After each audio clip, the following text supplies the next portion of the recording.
The Gulf South Conference is the premier football conference of Division II. It's the home of 11 football national championships and 5 Harlan Hill Trophy winners.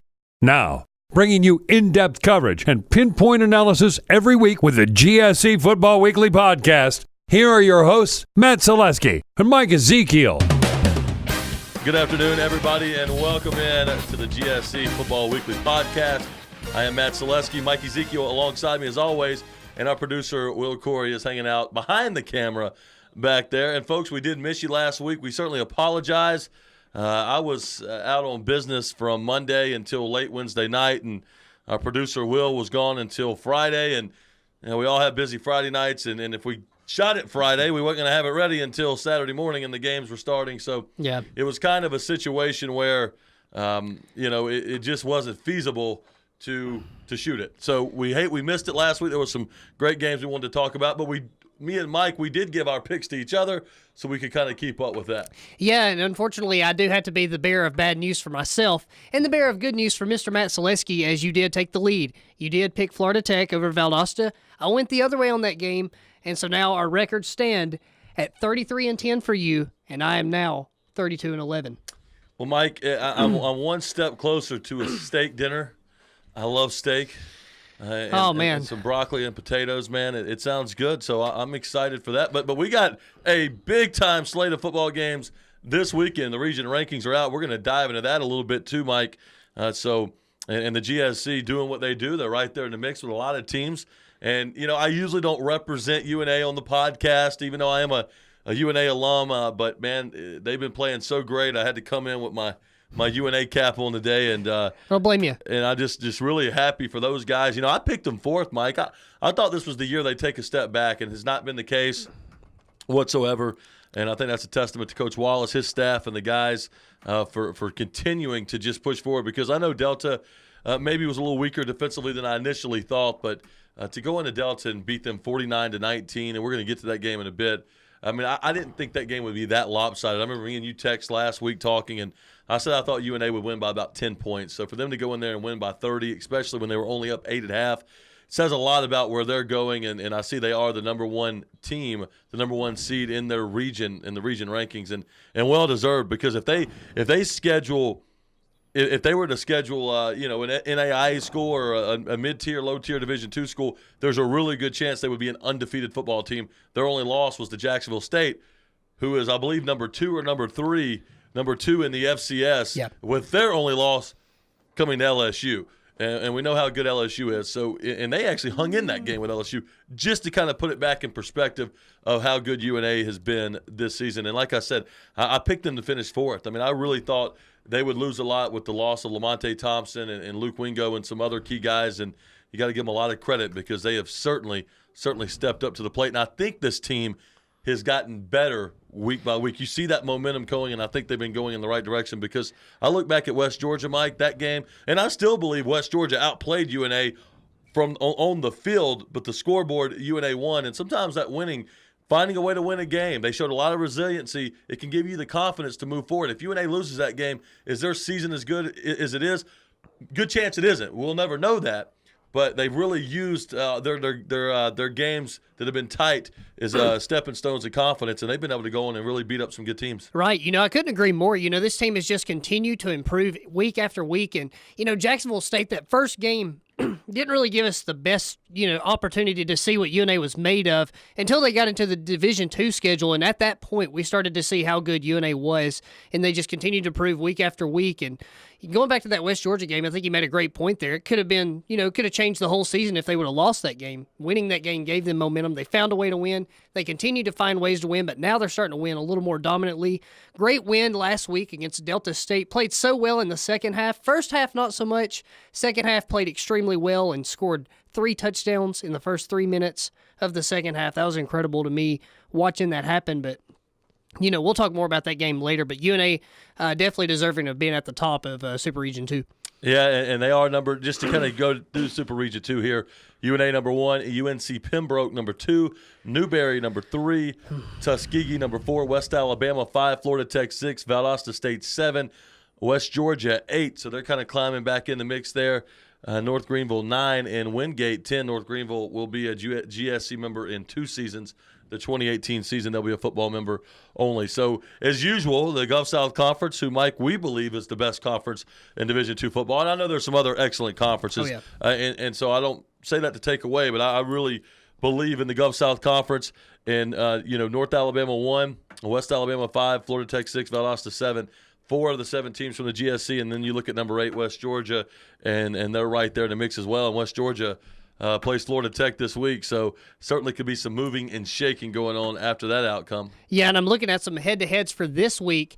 Notice teams 5 through 8, they all play each other head-to-head this week. That's going to be interesting. Florida Tech, they're going to play West Georgia, and then on the other side, Valdosta State will be taking on West Alabama. And those 2 games, the winner of those 2 games, that'll really solidify their spot in the playoffs if they continue to win out, which I believe after this week there'll only be one more game for both of those teams. And then on the other side, the losers of those games could be risking their playoff life, could be out of the playoffs. These are must-win games this week, and I think that's going to be interesting to watch, to see how that unfolds. But, you have some of those other teams, the Independents and the SEAC and the SAC, both represented towards the top there, UNC Pembroke, Newberry, Tuskegee.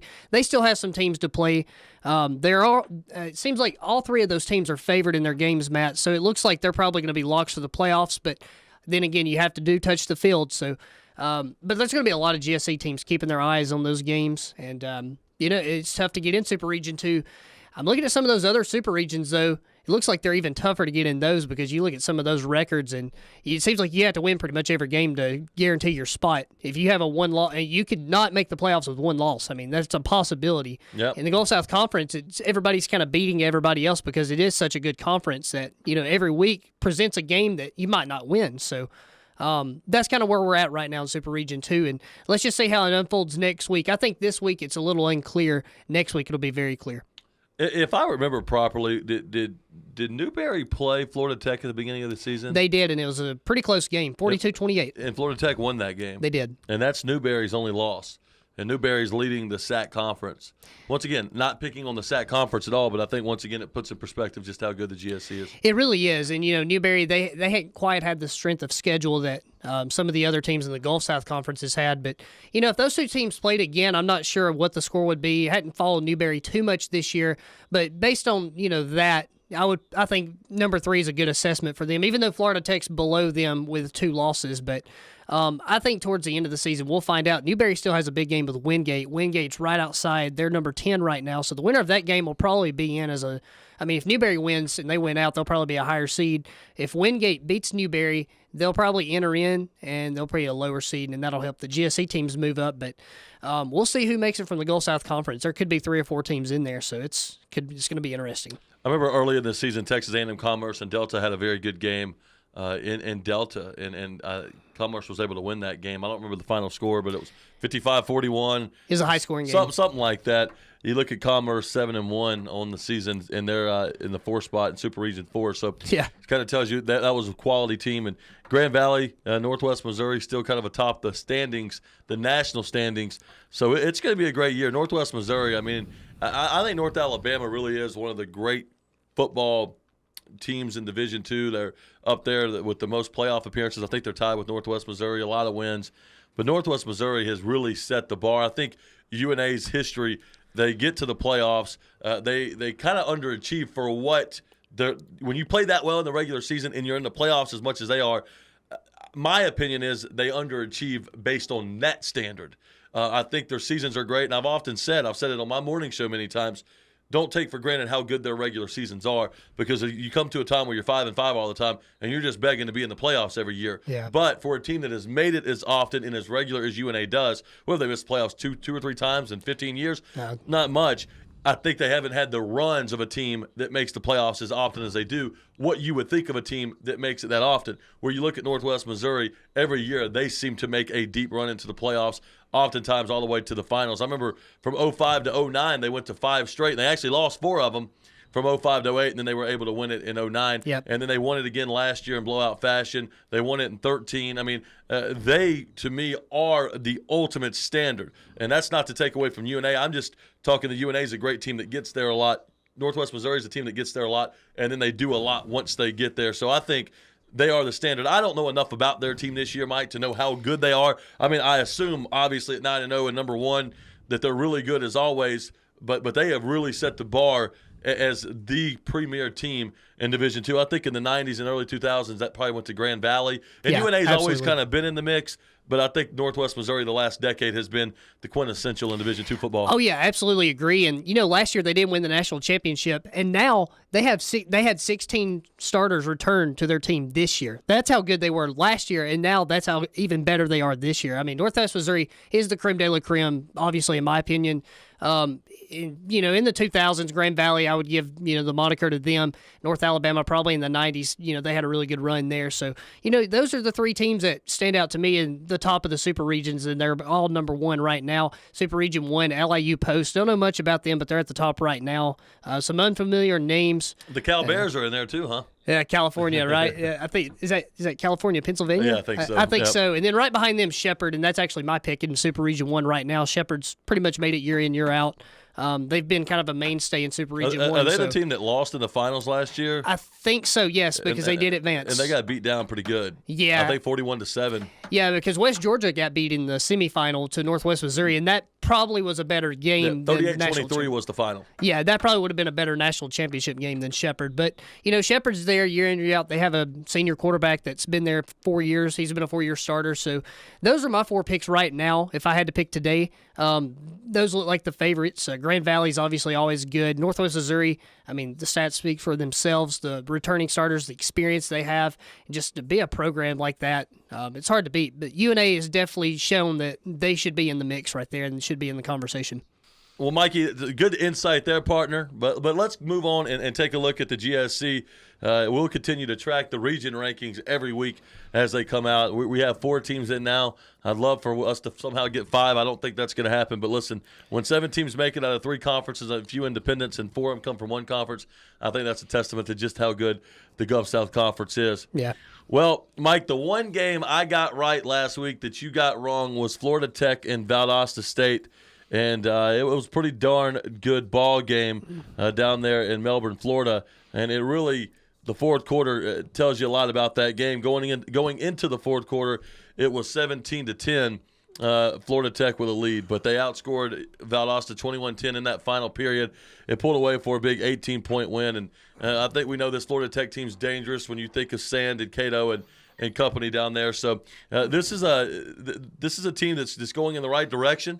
They had a tough loss to West Alabama, but boy, you look at the way West Alabama's played, and I mean they're looking incredible right now. We're going to get to those Tigers in just a bit, but Florida Tech, you got to be excited for them and the capability. I mean, I hate that UNA Florida Tech matchup didn't happen because I think it could have been a very special football game, but it didn't because of Mother Nature had other plans, and Mother Nature always wins. So that's right. You abide by what she says, or you die, literally. So Yikes. So you don't play in that thing. But Valdosta and Coach Bell's, they've done a great job of getting that thing back on the right track. It looked early on, Mike, like that thing could have really went in the wrong direction early for Valdosta, but boy, they sure did get it together.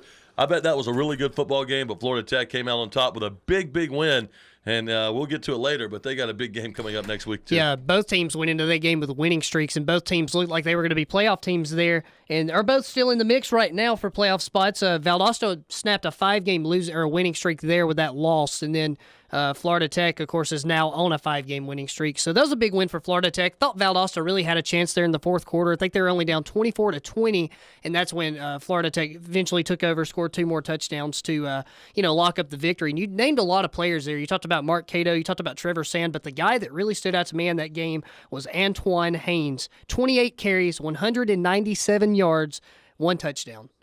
Freaking awesome game for him. I mean, This quote is awesome, Matt. I think you're going to like this from Coach Steve Englehart from Florida Tech. First word in the quote is, golly, I saw Antoine running all over the place, breaking tackles, running through the holes that offensive line made, and then he was making some of his own sometimes. It was a big performance by him, and we got the running game going. That was awesome to me, just read that quote. I could just imagine him with excitement and passion saying that.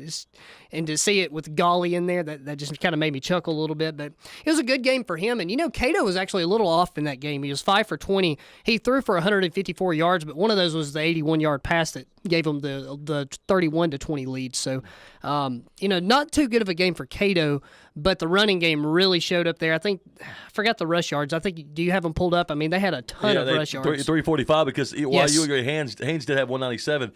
Sands still had 59, and Yes. then you had Holmes had 52, and Cato had 50. So Wow. a lot of guys chipped in. Mike, I want to say one thing here, partner. You mentioned the 5 for 20, 154 yards, and that one long pass was 81, but still 54 and 19. That's 73 yards. So the other 4 completions were for 73 yards. I mean, that's still nearly 20 yards a catch. Yeah. So when they didn't complete many, but when they did complete them, they were getting some big yards. They were moving the sticks. Yeah, it seems like maybe they were trying to run the ball to set up the deep pass. It seems like they were probably trying to throw some deep passes. And, Cato connected on 5 big ones, obviously, that helped them win the game, especially the one that was 81 yards that gave them that big lead or extended the lead and kind of put it out of reach. So, big win for Florida Tech. I think they really showed that they deserve to be in the playoffs. They're making that step now. That was actually their first win against Valdosta in program history. I think they lost the first 3. So, big win for Florida Tech there. Valdosta, on the other hand, just kind of got to step back, look at this game, and, kind of try to remember where you went wrong because they gave up 505 offensive yards. That's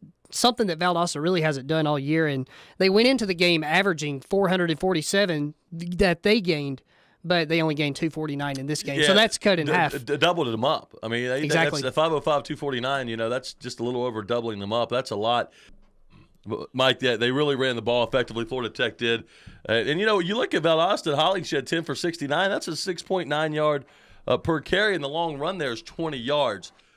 So it wasn't like he broke a 50-yarder and couldn't do anything else. So the other 9 were still for 40 yards, and that's about 4.5 per carry. So maybe Coach Bell should have tried to put the ball on the ground a little bit more. Obviously, hindsight's 20/20. When you look back and say, well, it didn't work as well as we wanted. Maybe we should have done this. So it's easy to second guess it. And that's not really what I'm trying to do here. But just by the numbers there, maybe there was a little more opportunity. But Florida Tech gets the win, Mike. They move on. Valdosta still in the mix here, and there's so many key games. There's only a couple weeks left in the schedule, but boy, there's still some key games. Valdosta, West Alabama. That is the GSC ESPN3 game this week. That's going to be that could be a really, really special ball game.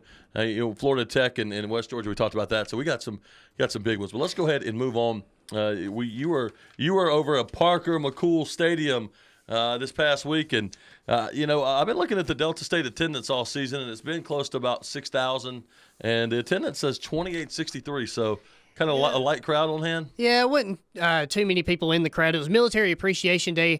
We kind of thought there would be more there, and I look up and the clock's got 10 minutes to go until game time, and still not too many people in the crowd. So I was a little surprised at that fact, but the Delta State faithful that were there seemed like they were very happy to be there until the second half happened. But it was a fun day to be there. Parker McCool is a beautiful stadium. The Delta State athletic staff does a great job of taking care of us, and Will's definitely shaking his head there, or not shaking, nodding. Two different things there. He was definitely nodding his head. Nodding in agreement, not yes, in agreement, not in disapproval. Yes.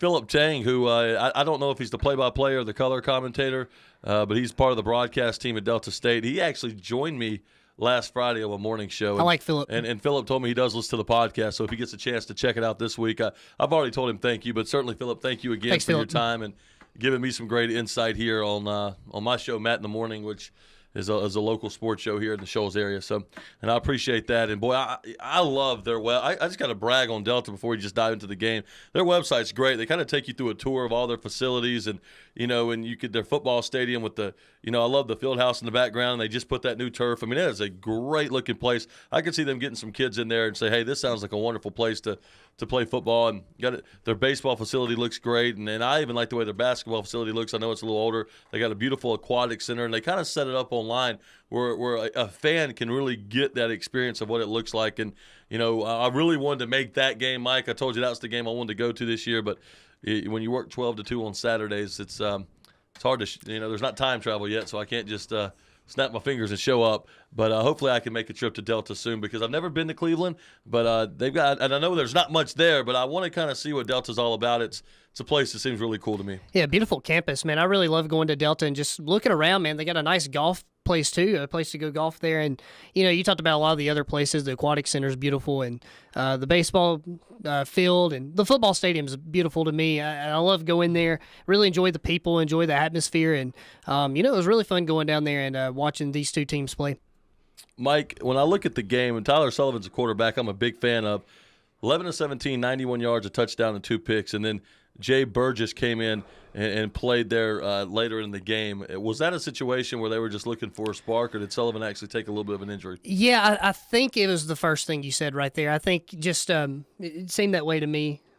Yeah, it was, kind of he threw the 2 picks, and the 2 picks were consecutive. So, and one of them was a tip ball, so that wasn't really all his fault. But the second one kind of was just a bad pass and a great play by Johnny Anderson, a linebacker for the Lions. So I think bringing in Jay Burgess was trying to bring in a spark. He did, I think, finish the game since it was pretty much out of reach at that point because it was already 42-13. So they were going to give Jabe some playing time there, and Jabe didn't do too bad. But it wasn't exactly what Tyler Sullivan imagined. Played pretty well in the first half, but it wasn't enough, obviously, for Delta State. And Chris Robinson, he only had 71 yards in the game, and so UNA really did a good job in the run defense of shutting him down. And Belair, he only added 48, so... well, that's not terrible. I mean, it's not terrible. You're still talking about 119 yards. Now that's on 33 carries. It's below carries. their standard. Yeah, it is. I was... That doesn't really, because you still look at 51 carries for 173. That's a 3.4 average. So a good job by UNA, but not bad by Delta State. I think where I'm shocked is, I wouldn't say shocked, man, that's probably the wrong word, but where I'm just really, really impressed with UNA's defense, which is just a defense that seems to be getting better and better and better. We know they have a ball-hawking secondary with Fell and Filbert Marshall in the corners. They've both been starting since they were true freshmen here. But, when you look at a team like Delta that can throw the ball as effectively as they do, 19 to 28. Now, that's a nice completion percentage, but only 206 yards, a touchdown, and 3 interceptions. Really could not get it going. Scored 6 points in the second half. UNA's defense is just getting better and better and better every week, and they got some really good players on that team, and it feels like that's kind of maybe their strength right now. Yeah, absolutely. I would say defense is definitely the strength, and I kind of thought that going into the year that defense could be the strength. The offense was going to have some new faces in there. The defense does too, but a lot of experience as well, especially on the defensive line and in the secondary, and they've really done a good job of improving. From week 1 all the way to now. They've been kind of the backbone of the team, and they've continued to prove that. And something that impressed me, Matt, was that Darius Wright, he went out with a targeting penalty, I believe halfway or probably towards the end of the first quarter, early in the second quarter, something like that. So that took him out of the game, and you're starting to think at that point it's 14-13 game. Wow, this could be bad for UNA. That could change a lot of things. They had a 96-yard punt return called back as well on a block in the back that was a little bit questionable. I know Coach Wallace obviously didn't like it. Some others didn't like it as well. But that got called back, and so you started to think the momentum might have been shifting to Delta State's side. But then after that, in the second half, I don't know what Coach Wallace said to those players. I don't know what happened at halftime. I don't know if somebody gave a speech or if they just found the Fountain of Youth or what. I don't know what they did. They did something miraculous. Hopefully they had the Fountain of Youth because they're still young guys. Yeah, okay, not the Fountain of Youth, but the Fountain of something. Fountain of Intensity. Oh, there you go, intensity. And that's what they brought in the second half and really took over. Well, you look at Tucker's final numbers. I mean, that's the epitome of efficiency. These are Aaron Rodgers-like numbers here. 13 to 20, 207, 4 touchdowns, no picks, and only 31 was the long. So just efficiently moving the ball. Ray Beasley, kind of more of really, I think really more of a third down back. Not a big guy, but very shifty. Yeah. 5 carries, 79 yards, Mike, and he's the type of guy you want to get to the outside, maybe run some buck sweeps. And he ran the buck, that's for sure. Well, if you could get him to run, like a jet sweep or a buck sweep, he could probably get something going out on the perimeter. Yeah, Matt loves dropping the buck, but yeah, talking about that, I mean, Ray Beasley did have a pretty good game. This was probably his breakout game. He had that 41-yard touchdown run, and I think that was really what helped set him apart from the rest of the running backs this year. Damon Cox also had a big run, but UNA coming out in that second half, they had a 4-play, 65-yard drive. Damon solidified that, I think, with a 17-yard run, and that gave UNA a touchdown there, and then they had the 2 interceptions. So I think overall, I don't think there was really a weak spot on UNA's team, especially in the second half. I think that was probably the best I've seen them play in that third quarter. I think they scored 28 points in the third quarter. That's the best third quarter, or that third quarter was probably the best I've seen UNA play all year, and they just continue to get better and better, and obviously got a big win against Delta, who's a tough team to beat. No doubt about it, Mike. And just another great win, and Delta's pretty much eliminated themselves from any postseason contention there, and UNA very much in the driver's seat, Super Region 2. West Georgia takes down Shorter 44-0, Mike. In doing so, just kind of slow start, only 7-0 at halftime, but they own the second half there. And one thing that stood out to me, Willie Candler played the whole game at quarterback. So yeah, it looks like he is the starter, and Will Gardner's now the second-team guy. You kind of hate that for a guy that – I mean, and I don't know Will Gardner's mindset. I know I've watched him live in person. I've seen that arm strength. I mean, he's got a strong arm and can throw some nice balls. He's obviously made some mistakes. But, Mike, you kind of hate it for a guy that was a starter at Louisville, which is, a Power 5 Division I team, not just Division I, but a Power 5 conference team, and a pretty darn good team at that. That's right in bowl games regularly. And this year they're in the playoff hunt. And to go from being a starter there to Division II and then ending up on the bench, my heart kind of goes out to the guy because I know that's got to be very challenging. He's a senior, and everything looked really promising 3 years ago, and now you kind of look up and say, how did I end up on the bench here? And that's tough. But I mean, with all due, and while my heart does go out to him, he kind of played his way to that bench because he made a lot of bad decisions. Yeah, and I was getting ready to make that point as well. He just didn't play good football, and that's kind of what got him on the bench, and that gave Willie Candler an opportunity, and boy, he has taken advantage of that. I think this is the second week in a row that he's been Freshman of the Week in the Gulf South Conference. Had a pretty decent game, went 9 of 13, 164 yards, couple of touchdowns. Got started kind of late, though. As you look at Shorter, something I noticed about Shorter, this is a good trend for them, even though they're 0-9 on the year. Their defense has been improving week in and week out. And, they showed a little bit of that there in the first half, holding West Georgia, who is, still trying to find their new identity on offense with a new quarterback. That's obviously going to have some questions there. So Shorter did take advantage of that in the first half, but then West Georgia really just found their rhythm in the second half. 37 unanswered points, I believe, is what that would be if I'm doing my arithmetics right there. So 44-0, big win for West Georgia over Shorter. Shorter still winless on the year, but West Georgia trying to improve, get back on the right track now. And the thing is, Matt, even though they did lose those 3 games and they're disappointed about that, they're still in the mix and they're right there, 8th place. If they win this week, that's going to be a big win for them that gets them back on track where they want to be in the playoffs. Well, that defense is dangerous, Mike. Yes. We know they can get pressure. I know Shorter is not exactly an offensive juggernaut this year, but once again, it's shut out. And we watched them when they played UNA. They had Jacob Tucker running for his life. And, if they are able to beat Florida Tech, we'll talk about that game in a bit, they're a team that can match up with UNA down the road again. And that's a scary matchup because the talent we know was there. And it seems like they kind of went on the wrong direction there. But sure, Coach Hall's done a good job of kind of bringing that back together. They're still fighting, and now they've played themselves back into an opportunity to be in the postseason. And yeah, Matt, you talk about the defense and just how they've stepped up. They really have. I mean, they held Shorter to 145 yards on the day, so Shorter couldn't really get any offense going. They had a different quarterback in there, Devontae James. Don't see a lot of him. I think that was actually his first start. So I think Shorter's just trying some new things here, and West Georgia obviously took advantage there. LaMarcus Franks had a big day for the Wolves, 12 carries, 100 yards, 2 touchdowns. Big day for him. He's always kind of a big money factor. Anytime he touches the ball, he could take it to the house. But I think his longest run was 43 yards. So didn't have a lot of that, but it was still a good day for him. LaMarcus Franks always doing what he does best, touching the ball and taking it to the house. So that was good for West Georgia to get a big win here. And now let's see if they can find the momentum for next week. Yeah, no doubt about it, Mike. Want to say this too. But if West Georgia wants to try to get better and get to a level where they've been the last few years as a semifinal team, they got to create more offense. I mean, Shorter's defense has yielded a lot of points to a lot of teams, and West Georgia, 227 on the ground, 164 in the air. There is some balance there, but at the end of the day, you're still talking about 390 yards, which is not something horrible, 391.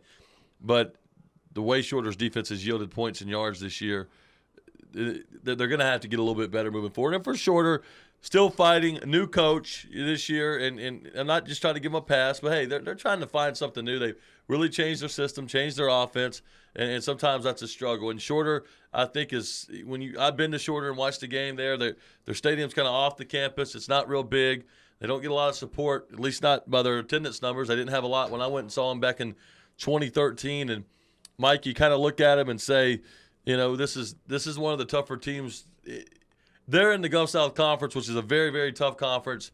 And when you look at Shorter, they can't really match the facilities of some of the top tier division or top tier GSC teams. And so the coach is doing what he can, trying to get them to work hard, and they'll have an opportunity this week against Mississippi College, a game they have a chance to be competitive in, and certainly we'll talk about that game, but continue to wish Shorter the best of luck as they continue to try to improve. Absolutely. You got to root for hope for the best for Shorter. They do play Mississippi College. That'll probably be their best chance at a win this year as they're still 0-9. They play Valdosta the week after, and that's going to be a tough matchup, but, looking at Shorter and just what they've done, if it ain't broke, don't fix it. But right now it's broke, and they're trying to fix it, and you got to give them credit for doing that. Yeah, no doubt about it, Mikey. West Florida, West Alabama, last game on the docket in a dominant second and third quarter for West Alabama. Put this game away. It was 7-7 going to the second quarter.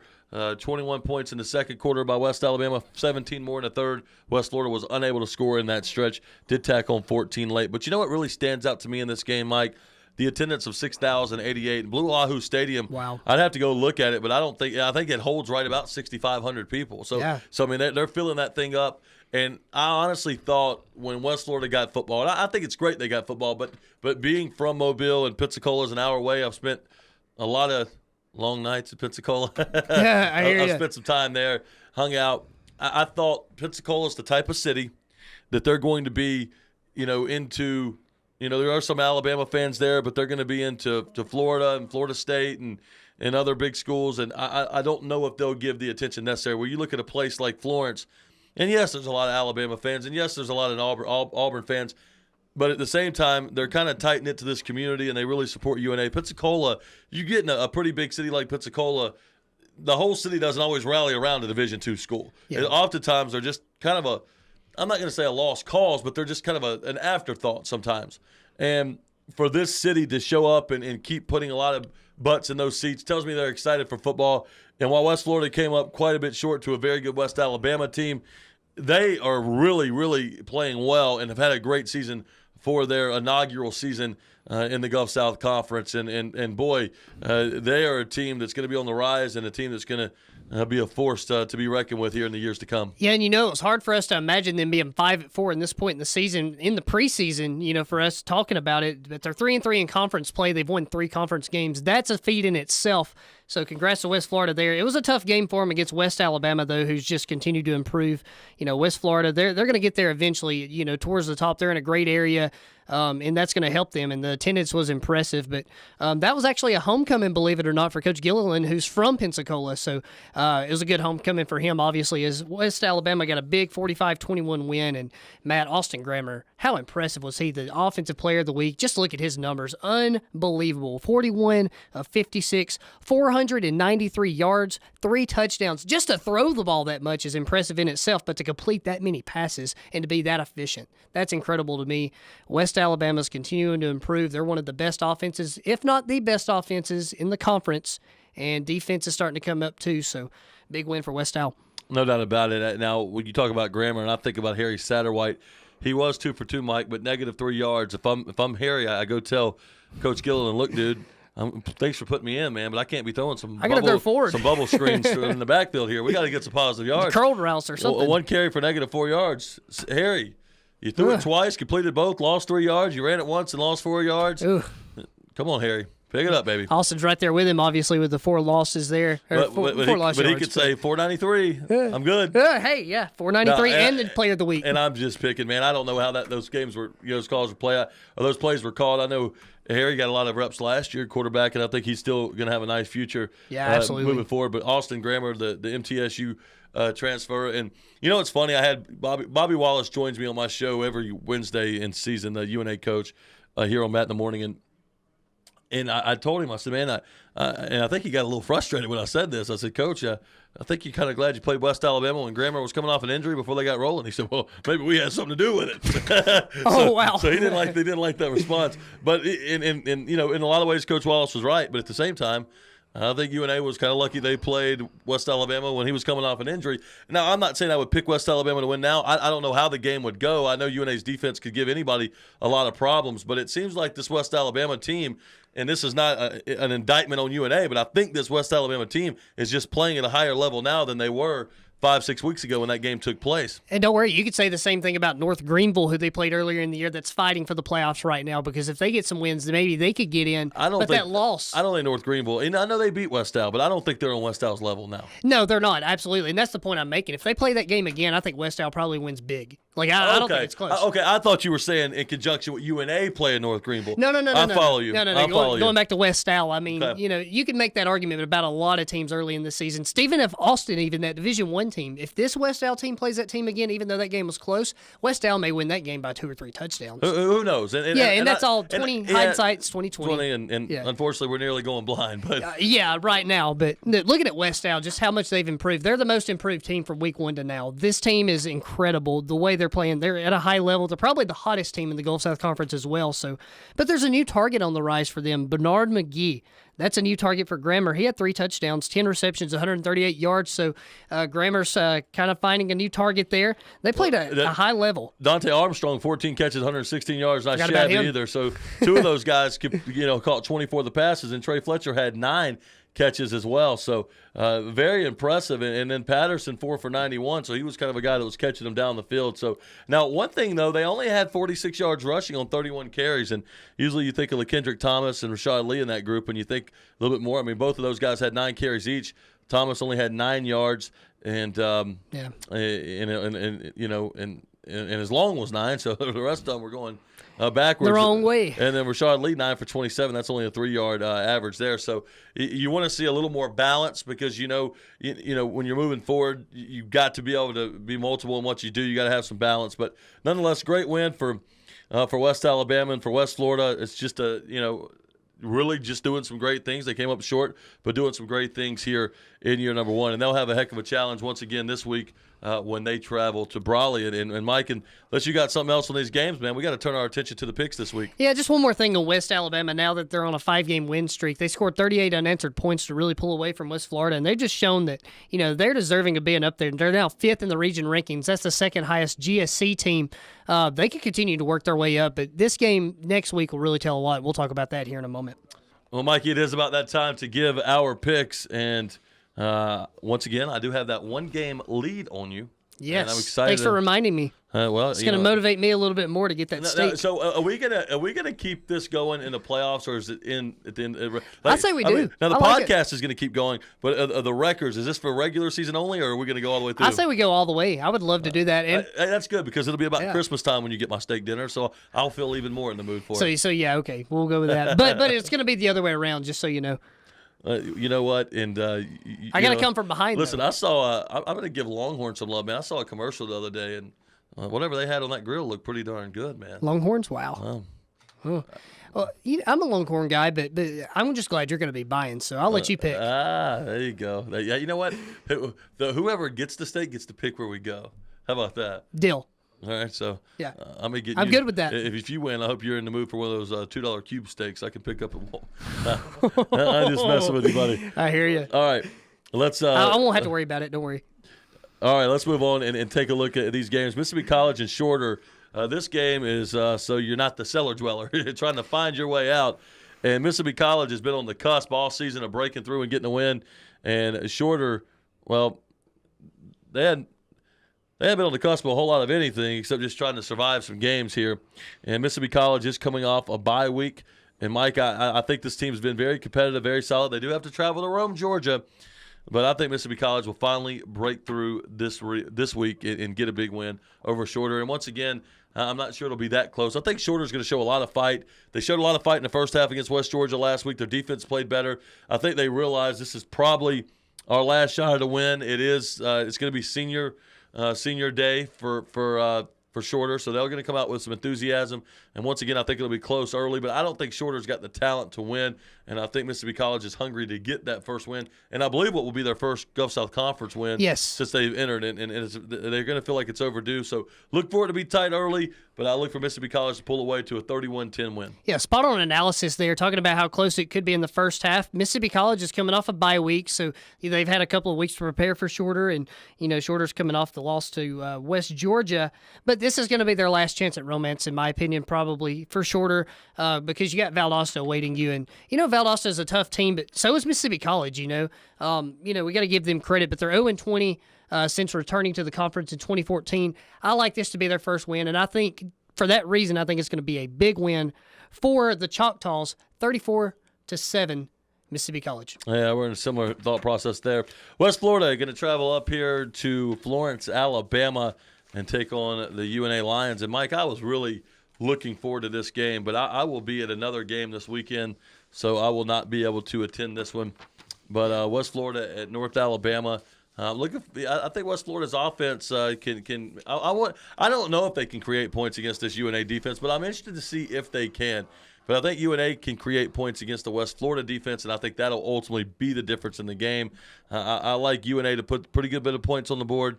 West Florida to get some, but not enough. 38-17 Lions. Yeah, what I've noticed about West Florida, kind of their trend throughout the whole year, they start the game really quick. I think they jumped out to a 27-7 lead early in one of the games. It might have been Delta. I don't remember which game it was, and then they lost it in the second half. UNA's actually a better second-half team, but I think UNA could play well throughout the game if they wanted to. Just a fun stat to throw out in the second half. UNA is outscoring their opponents 132-40. That's in the second half. In the fourth quarter alone, they're outscoring opponents 45-13. So that's a pretty good stat for UNA. Defensively, they're doing well. Offensively, they're starting to find points now and score.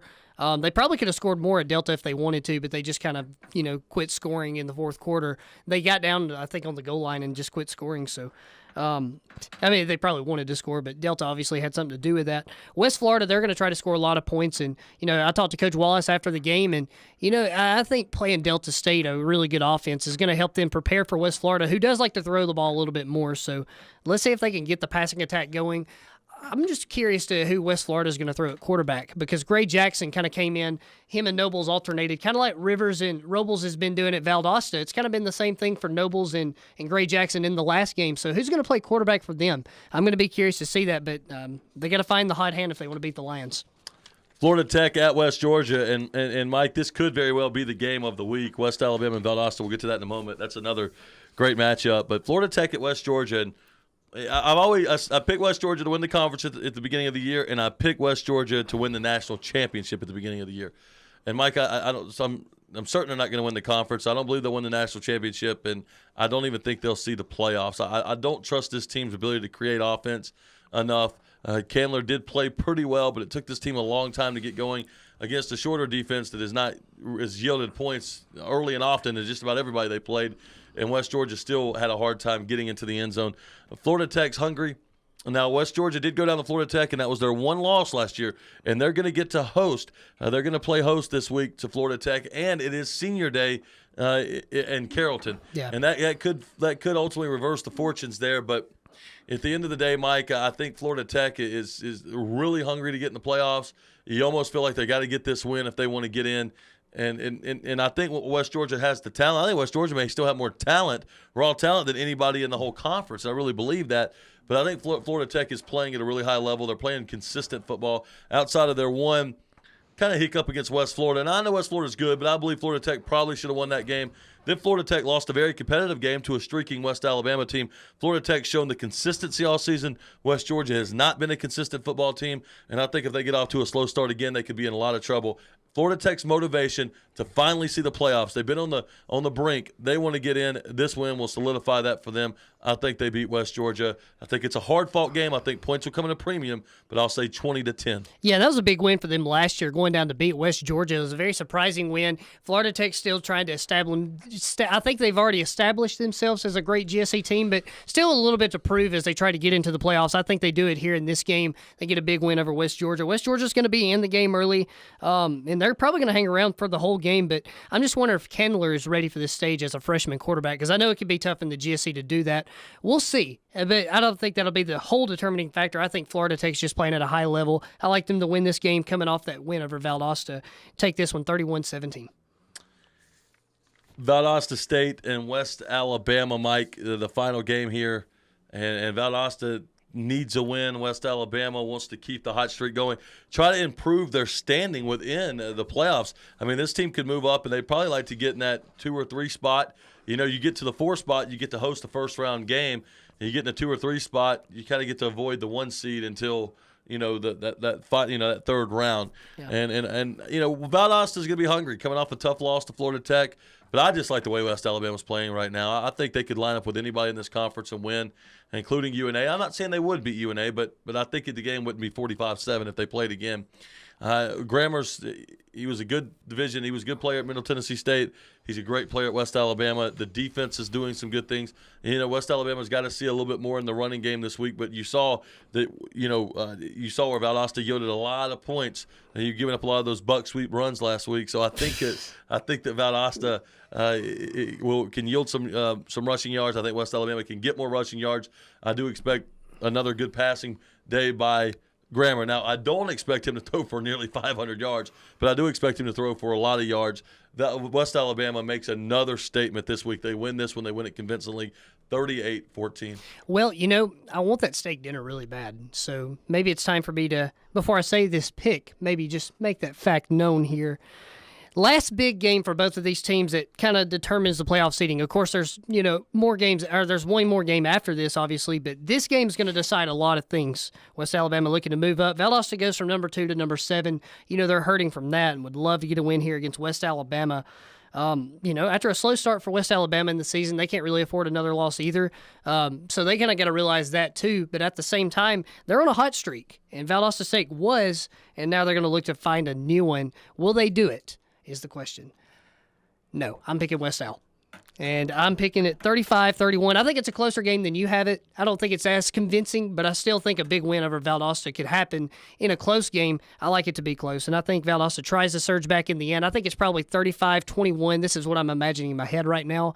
And Valdosta tries to come back, but it's not enough, and I like West Al to hold on, get the win, and move up in the region standings. Big win for the Tigers. Yeah, and so many great games on the docket this week. I look next week, and no game really stands out to me. Shorter, Valdosta, I feel like Valdosta's head and shoulders better. UNA at Mississippi College could be tricky, but, we'll give the picks next week. Florida Tech Delta could be interesting.